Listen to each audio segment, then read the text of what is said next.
रवाना होने वाली गाड़ी संख्या 1401 होशियारपुर एक्सप्रेस प्लेटफॉर्म क्रमांक 2 पर आ रही है।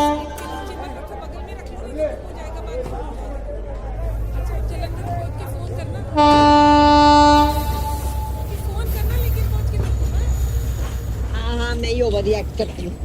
मेरे को कोई बात समझ ही नहीं आती ना, मुझे कोई बात सुननी नहीं है। अपनी मम्मी को बोलो जाके सॉरी, ठीक है? प्लीज सॉरी इधर ही करना। नहीं जी, लोड लेने की जरूरत नहीं है, मैंने आप ही आ जाना, बिल्कुल नहीं आना स्टेशन। मैं ना सिर्फ अपना सामान लेने आ रही हूँ, उसके बाद अगली ट्रेन से सीधा दिल्ली पापा जी के पास। अच्छा बोल, मैंने नहीं और बात करनी। Hang up, hang up.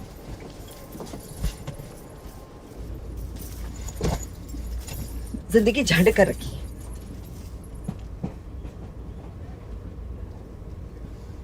क्या है?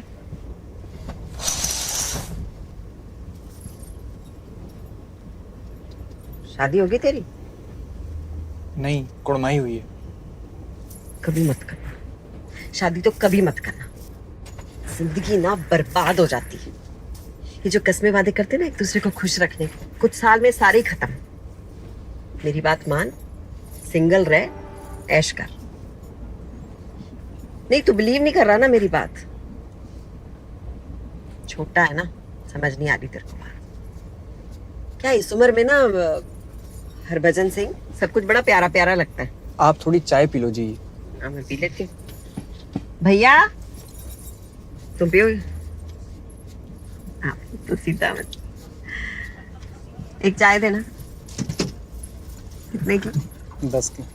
गरम है ना? गरम।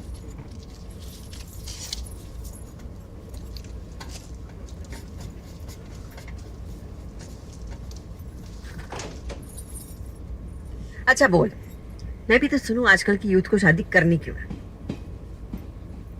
बोल। मैं साल भर डोकलाम इंडो चाइना बॉर्डर पे पहरा देता हूँ। वहां ना सोचने का ढेर सारा वक्त मिलता है, और वहां पहरा देते देते मैंने ये तो समझ लिया है कि हमारी जिंदगी, हम सबकी जिंदगी किसी जंग से कम नहीं है। हाँ, हमारी लाइफ किसी लड़ाई से कम थोड़ी है। सबसे पहले पैदा होने की लड़ाई, फिर उसके बाद स्कूल, फिर पढ़ाई, फिर नौकरी, और हम जैसों की नौकरी मतलब पड़ोसी मुल्क के साथ लड़ाई।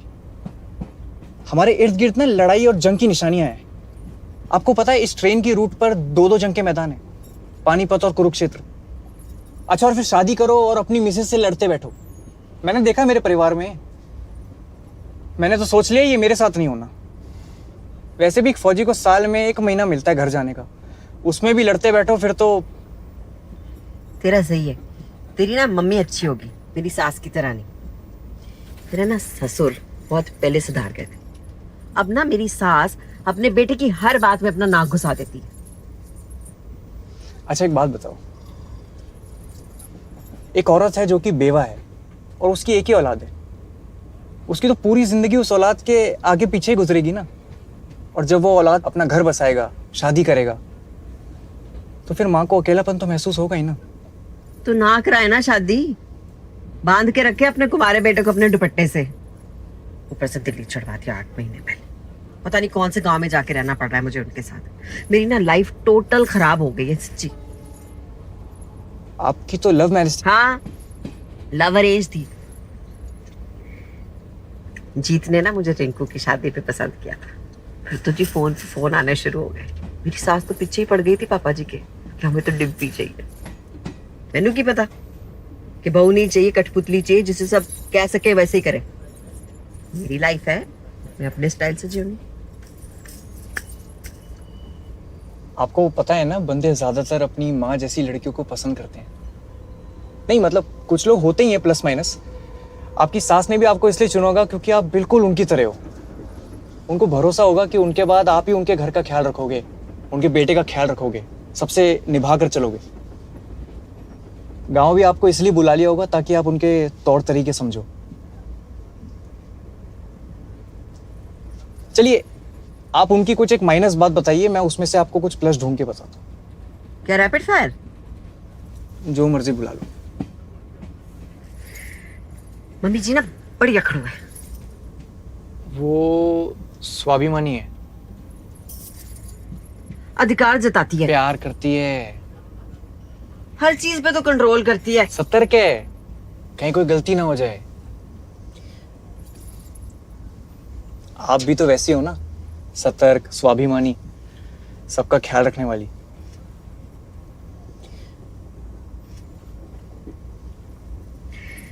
वैसे ना तेरी मम्मी ने मुझे पूरा समझा के भेजा था कि बेटा ससुराल में जाके ना मायके वालों का नाम बहुत रोशन कर।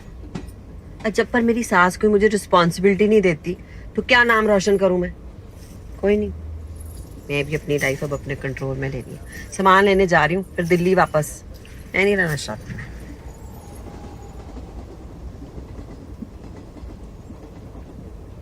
ओए, तू क्या मुंह फुला के बैठा है? तू तो जा रहा है अपनी मंगेतर के पास। जा, खुश रख उसको।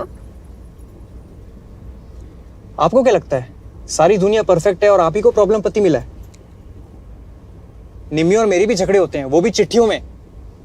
वहां ये आपका फोन वो नहीं चलता, और गुस्से वाली चिट्ठी भेजते ही दोनों को उसके जवाब का इंतजार करना पड़ता है हफ्तों। पर अगली चिट्ठी आने तक गुस्सा भी शांत हो जाता है और प्यार भी डबल। मैं जब भी उससे गुस्सा होता हूं ना, एक लिस्ट बना लेता हूं, 5 प्लस की लिस्ट और 5 माइनस की लिस्ट। प्लस में तो उसकी कई अच्छी आदतें लिख देता हूं, 5 से ज्यादा, लेकिन माइनस ढूंढते ढूंढते घंटों बीत जाते हैं। आप भी जीत पराजय वास्ते एक लिस्ट बना दो, फिर देखते हैं कितने बुरे इंसान हैं। पूरी लिस्ट भर जानी है माइनस से। देखते हैं। चलिए अब यहीं सो जाइए, मैं ऊपर सो जाता हूँ।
हाँ जी।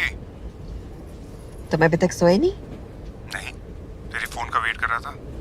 तुम्हें कैसे पता मैं फोन करूंगी? बस। अच्छा सुनो, कल मुझे स्टेशन लेने आ जाना, कपूरथला। बिल्कुल, तेरी ट्रेन आ जाएगी 4:45 को, मैं आ जाऊंगा 4:15 को। इतनी जल्दी आके क्या करोगे? स्टेशन पे आके झाड़ू मारना है? सुनो, 4:40 से पहले बिल्कुल आने की जरूरत नहीं है, और आने से पहले फोन कर लेना कि कहीं ट्रेन लेट तो नहीं है। ठीक है ना। अच्छा सुन, जालंधर में जब ट्रेन चेंज करेगी ना तो प्लीज संभल के करना, ठीक है? हाँ हाँ, मुझे आता है अकेले ट्रैवल करना। ठीक है, तो फिर गुड नाइट। ओके। सुनो, जी। वो मम्मी जी को पैरिपोना कहते हैं। अच्छा ओके, बाय।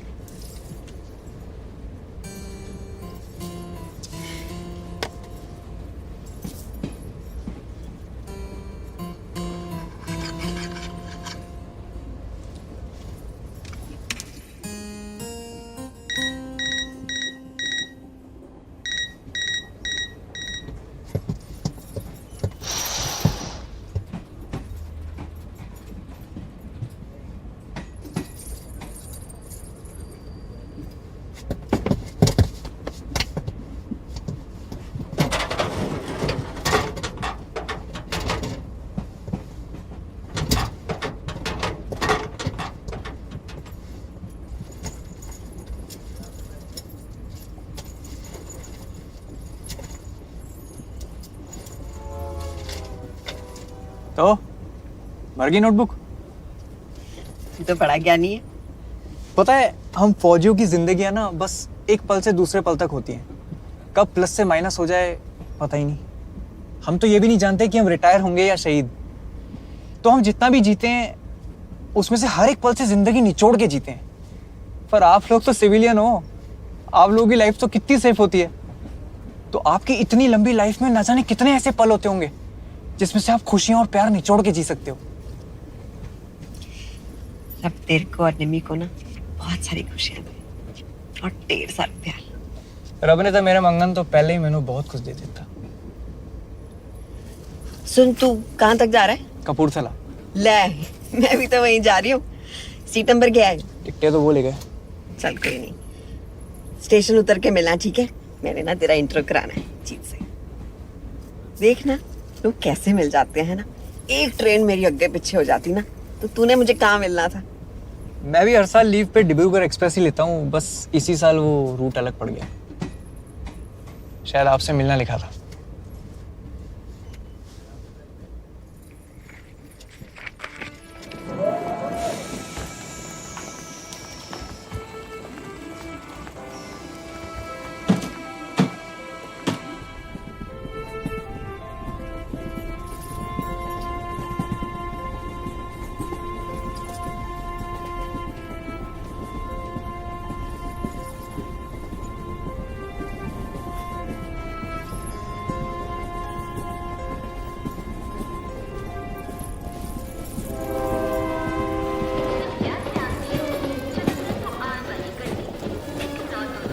प्लेटफॉर्म 1 पे और वाली है।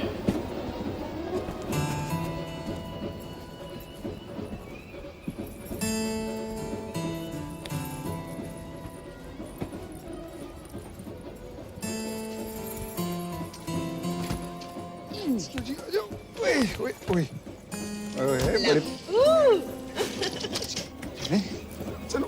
तुम्हें किसी से मिलाना है? किससे? उसी की वजह से तो फोन किया मैंने तुम्हें। अच्छा, फिर तो मिलना चाहिए। कौन है ये आदमी?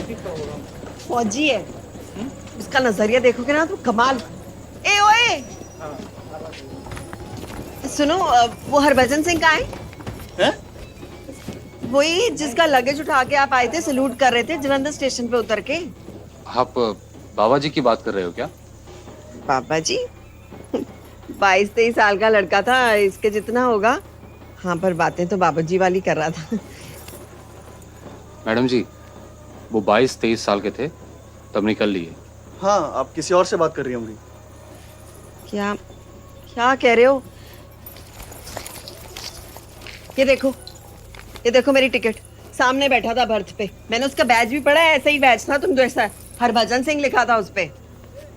क्या बात है सर जी, सब ठीक तो है? हैं?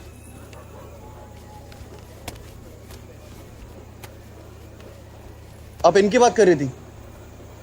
हाँ, यही तो है हरभजन। अच्छी खासी बातें कर रहा था मेरे साथ ये, और आप कह रहे हो निकलिए। कोई बात है? कमाल है ऐसे। आप लोगों की गलती नहीं है। इंडिया के लोगों को ना एक्टरों और क्रिकेटरों के अलावा किसी और की स्टोरियां नहीं पता होती। कोई बात नहीं, जाइए घर जाइए। और हाँ, ढूंढ लीजिएगा इंटरनेट पे।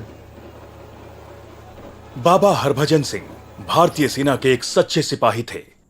उनका जन्म 30 अगस्त 1946 में हुआ और उनकी मृत्यु सिक्किम के नथुला पास में 4 अक्टूबर 1968 में हुई।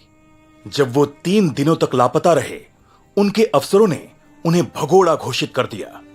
फिर वो अपने एक दोस्त के सपने में आए और उनको अपने शव का ठिकाना बताया। सर्च पार्टी को हरभजन सिंह की बॉडी ठीक उसी जगह मिली। ये तो हरभजन सिंह के मृत्यु के बाद की घटनाओं की बस शुरुआत थी। हरभजन सिंह इंडियन आर्मी के वो सिपाही हैं जो मौत के बाद भी अपनी ड्यूटी निभाते रहे। इंडो चाइना बॉर्डर पर उनकी आत्मा पहरा देती रही। हिंदुस्तानी सिपाहियों के सपनों में आकर हरभजन सिंह दुश्मनों के कई प्लान्स बताते। रात को पहरा देने वाले सिपाही अगर पलक झपकते, उनको एक जोर का चाटा महसूस होता, मानो किसी अफसर ने उन्हें चांटे से जगाया हो। देश ने 26 जनवरी 1969 को हरभजन सिंह को महावीर चक्र से सम्मानित किया। आर्मी उनकी तनख्वाह हर महीने उनके माता पिता को भेजती। उनके लिए आर्मी ने एक मंदिर भी बनवाया, जहां आज भी भक्त दर्शन लेने और राष्ट्रगान गाने आते हैं। हरभजन सिंह जो सिपाही रैंक में रहते हुए शहीद हुए, उन्हें आर्मी प्रमोट किए जा रही थी। हरभजन सिंह की लीव हर साल सैंक्शन होती और हर साल 2 फौजी उनका सामान उनके गांव कपूरथला ले जाते। उस दौरान उनका कैंप हाई अलर्ट पर रहता। कुछ साल बॉर्डर पर भारी तनाव के समय उनकी लीव कैंसिल भी की गई। समझौतों के वक्त हिंदुस्तानी क्या, चीनी भी उनके लिए एक कुर्सी खाली रखते थे। वो बतौर कैप्टन दिसंबर 2006 में रिटायर हुए। बाबा हरभजन सिंह को वतन का सलाम।